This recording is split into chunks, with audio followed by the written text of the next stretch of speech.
Senhor, meus amigos, irmãos do canal Luz em Cristo. Hoje é com grande alegria que nós estamos aqui para trazer para você o nosso café teológico. Já faz um tempo que nós não gravamos nesse formato de café teológico e hoje, mais uma vez, vamos fazer a nossa reflexão teológica. Não é no formato de aplicação assim, mas num formato assim mais descontraído. Eu quero convidar você a ler junto comigo no Salmo de número 150, que está escrito assim. Salmo de número 150, está escrito assim, ó: louvai ao Senhor, louvai a Deus no seu santuário, louvai-o no firmamento do seu poder. Nesta oportunidade, nesse nosso café, eu quero falar com você acerca da música na Bíblia, ou a adoração, o louvor a Deus. É muito importante nós observarmos nessa nossa primeira observação que a música ela é considerada a primeira arte, e a música também ela faz se conhecer algumas nações. Por exemplo, quem é que não conhece a ópera italiana e muitas outras nações que são identificadas pela sua música, as músicas do Oriente Médio. Quando você ouve aqueles sons, né, você imediatamente identifica que aquela música ela é do Oriente Médio, ou da América do Norte, se ela é sul-americana, ou então a música ela faz parte da identidade de uma nação.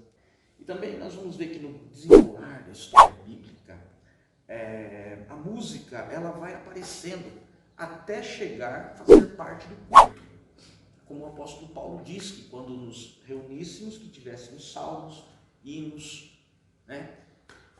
Os salmos ali seriam os hinos, que faz parte hoje da adoração, que nos nossos dias hoje, nos nossos cultos, sempre tem os grupos de louvor. Temos os jovens, temos o círculo de oração, em algumas igrejas tem os grupos de varões, adolescentes, crianças, e até mesmo o grupo de louvor da igreja, formado pelos instrumentistas, que estão ali, levando a adoração a Deus, alegrando os nossos cultos. Nós vamos ver também que a música ela é muito importante na adoração e na celebração. Quando nós lemos ali nos Salmos, tem os cânticos de degrau, são músicas que os judeus, os israelitas, eles subiam cantando para Jerusalém. E ali eles iam louvando a Deus até chegar na cidade, já indo com um coração alegre, para que quando chegassem eles ali, nos dias de festa, estivessem mais ainda alegres. Quando eles chegavam lá também, tinha música, tinha ali, né, nos dias do Império, tinha a música também ali como parte da celebração, a qual Davi, ele separou alguns músicos.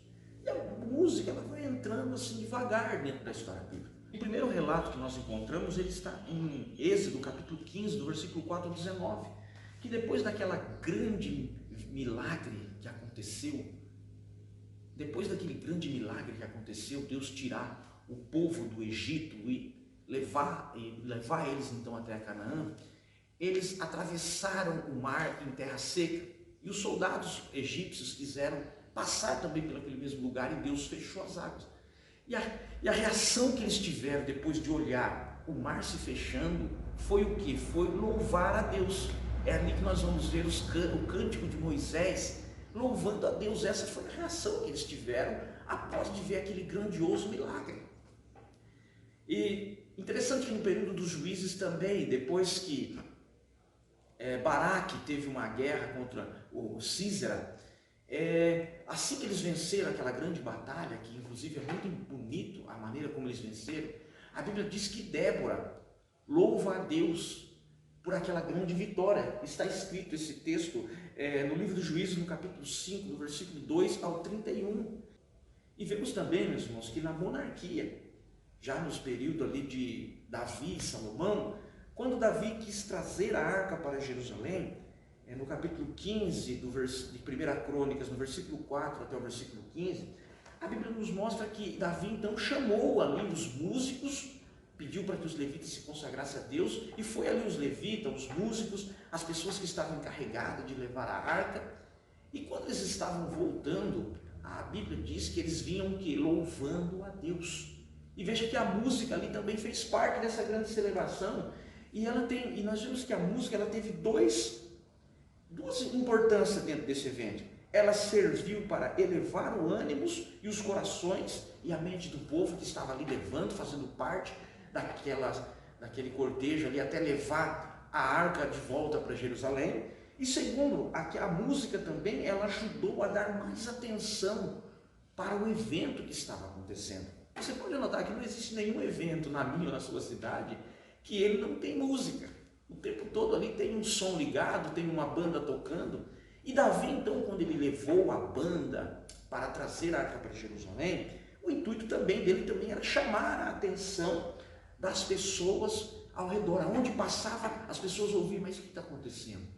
As pessoas saíam nas portas de suas casas ou na rua principal da cidade por onde passou e via a arca de Jerusalém, a arca passando, os músicos tocando e tudo aquilo chamando a atenção das pessoas. Quem é assembleano como eu já há algum tempo sabe que ali nos anos 90 as nossas igrejas tinham por hábito quando faziam os seus congressos, no domingo fazer um desfile. Aqui na cidade onde eu moro, Aparecida de São Manuel, nós tínhamos esse costume. Nós saímos de um ponto da cidade onde foi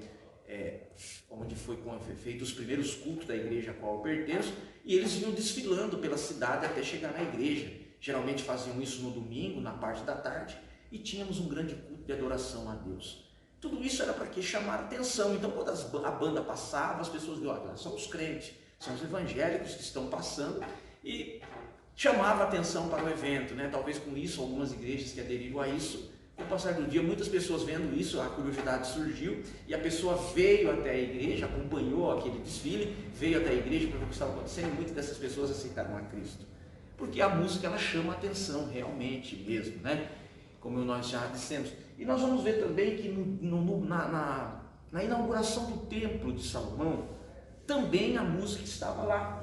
E tem uma curiosidade importante, que quando Salomão orou a Deus, naquela sessão solene de inauguração do templo, diz que quando ele acabou de orar a Deus, imediatamente a presença de Deus desceu. E eu tenho para mim que no momento em que a presença de Deus se fez presente naquele lugar, eu creio que os músicos tocou com muita, na nossa linguagem, com muita garra, com muita vontade. E eu creio que ali foi uma coisa maravilhosa, porque já pensou, eles estavam louvando a Deus naquela ocasião, alegres por terem construído um grandioso templo, e Deus confirmando aquela construção com a sua presença. Imagine então a alegria do músico naquele momento.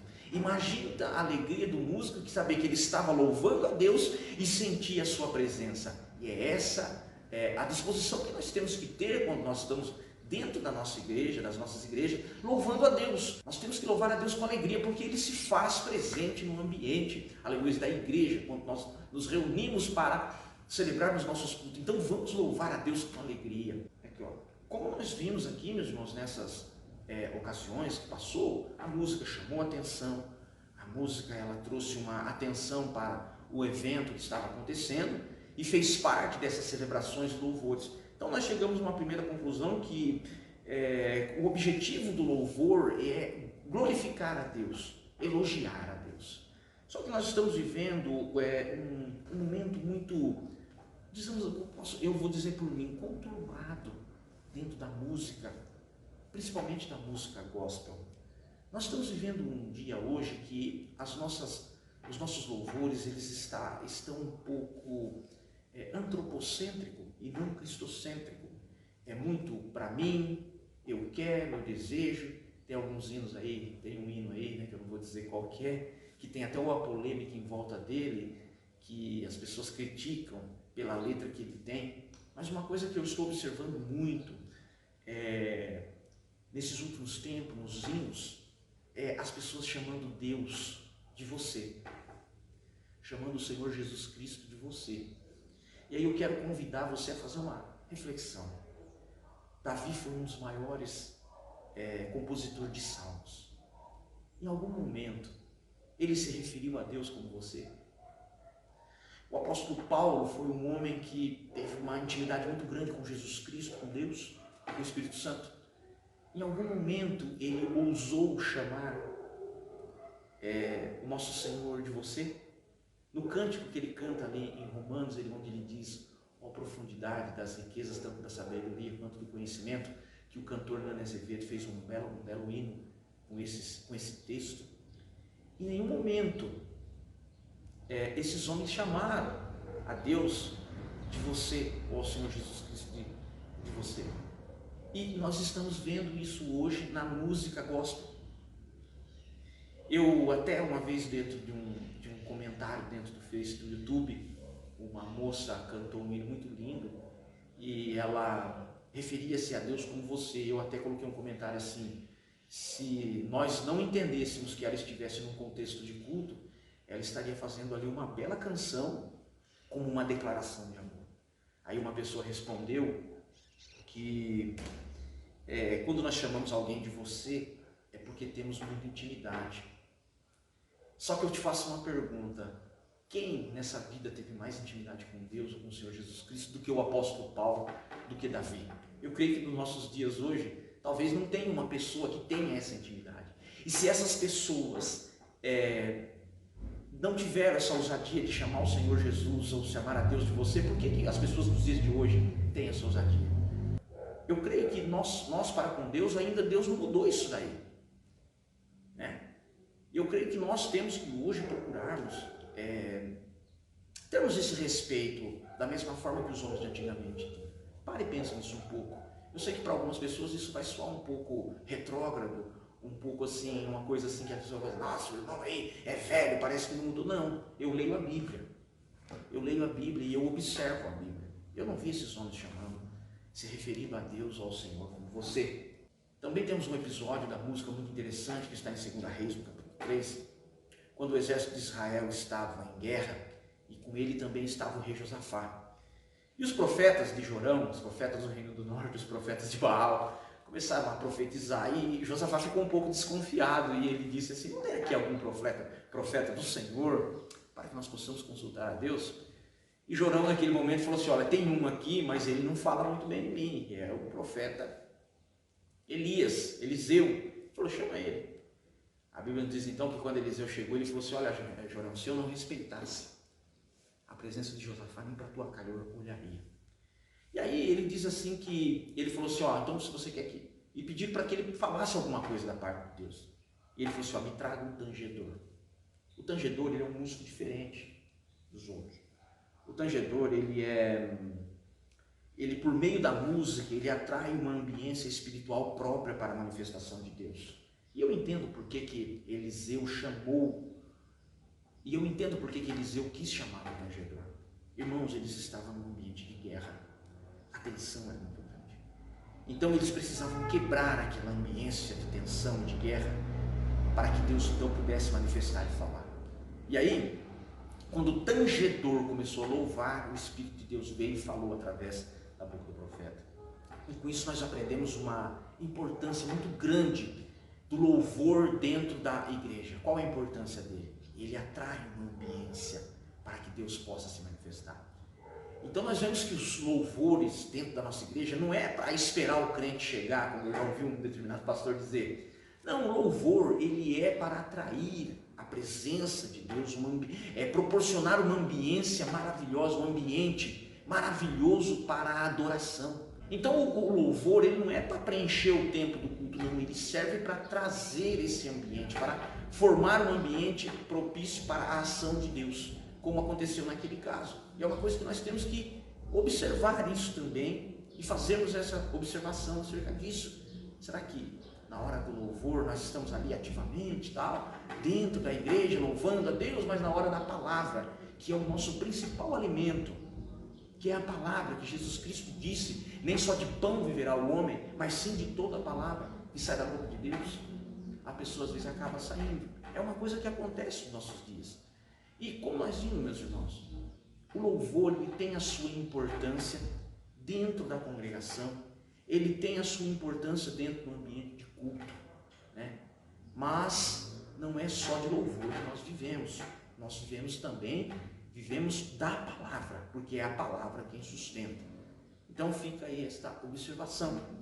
E como nós vimos, o louvor, ele serve para glorificar e louvar a Deus. E aqui eu me lembro da história de Johann Sebastian Bach, o maior compositor de todos os tempos. A história conta que ele era filho Ele era o filho mais novo da sua família, não sabemos exatamente quantos irmãos ele tinha. E ele gostava de tocar muito o piano. E a história conta que o seu irmão mais velho não deixava ele pegar as partituras para ele poder praticar. Então ele ia de noite, quando o irmão dele dormia, ele ia lá, pegava a partitura do irmão dele escondido, lia, praticava, e depois no outro dia ele ia no piano e praticava tudo aquilo que ele viu. E ele era cristão, ele era evangélico dos dias de Martinho Lutero. Ele foi organista na igreja em que Lutero era o pastor. E a história conta que quando ele se casou, ele teve muitos filhos. Então ele usava da música para sustentar a sua família. E ele fazia ali uma média de 4 composições por semana e mandava para a igreja luterana para poder sustentar a sua família.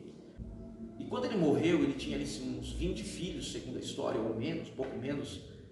Ele foi enterrado numa lápide comum, porque as pessoas viram que ele não era importante o suficiente para colocar uma lápide na sua cova.